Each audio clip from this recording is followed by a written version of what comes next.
Hello everyone, this is Jared Smith here at raceentry.com, here to show you how to set up three very crucial things to use for your virtual event, especially during this time of necessity where so many events are going from an actual event to a virtual event. So there's three things that I want to show you how to turn on. The first thing would be how to allow your participants to submit their own race results as a virtual runner. The next one would be how to turn on the ability to allow them to print off their own finisher certificate with maybe different things that you want to show on the certificate that they did, maybe like their pace or their gender or their category or whatnot. And then the last thing would be how to print off their own bib, their own virtual bib or their digital bib.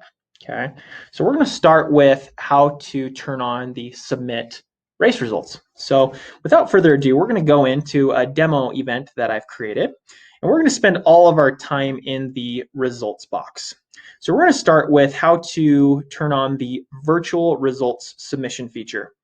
So if I click on virtual settings, I've actually already turned it on. So it's just going to ask you to essentially enable the feature, which it'll be a green button to click enable, set your end date, so the last date and time that you want to allow them to submit the results, and then you click save and you're done. It's really that easy.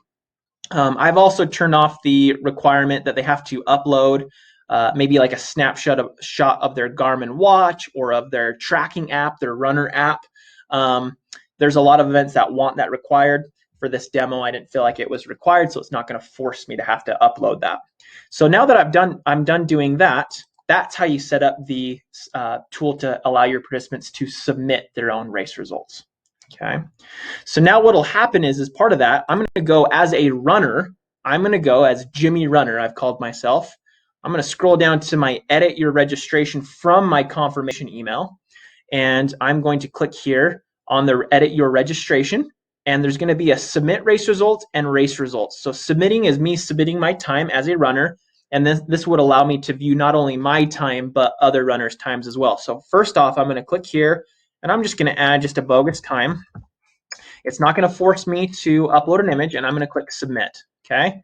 Which is then going to take me to my personalized results page, where it's going to show where I'm from, my time, my pace, my place, etc., which then segues into part 2 of this video, the video of how to allow your participants to print off their own finisher certificate, which you can see I can do so from right here. You can see view results certificate, and you can see this blaring finisher certificate that I'm going to show you how to edit because it's green and black right now. So we'll make it a little better than that. So this will be part 2 on how to turn on finisher certificate. So with that being said, I'm going to go to edit your result certificate. Okay, you can see right now this is why it's green, because I made it green. So I can change that to white. I could even add my background image, which is pulling from my registration form. So if I have a background image on my registration form, it pulls that automatically.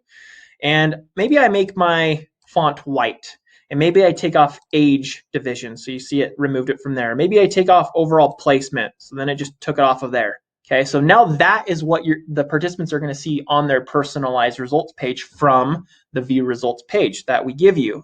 And we even give you that standalone link. So that's part 2 of this video of how to turn on and edit finisher certificates.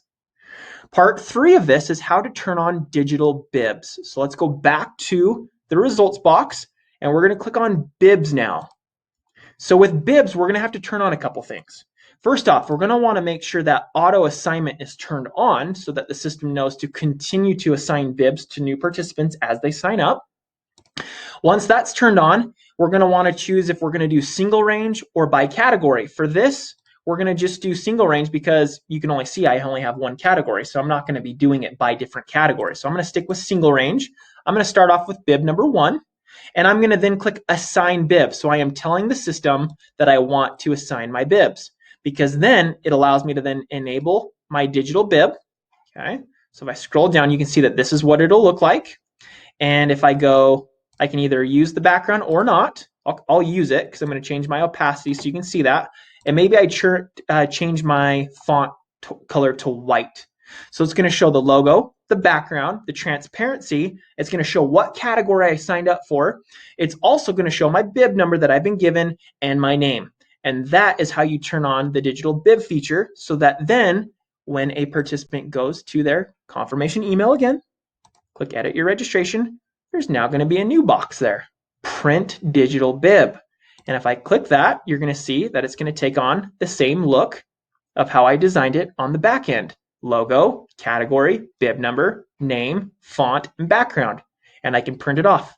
And that's how you set up these 3 wonderful tools to help your virtual event succeed during these times of uncertainty. You can be certain that your virtual event will do a lot better with these features. This is Jared Smith coming at you at raceentry.com. Hope you have a wonderful day.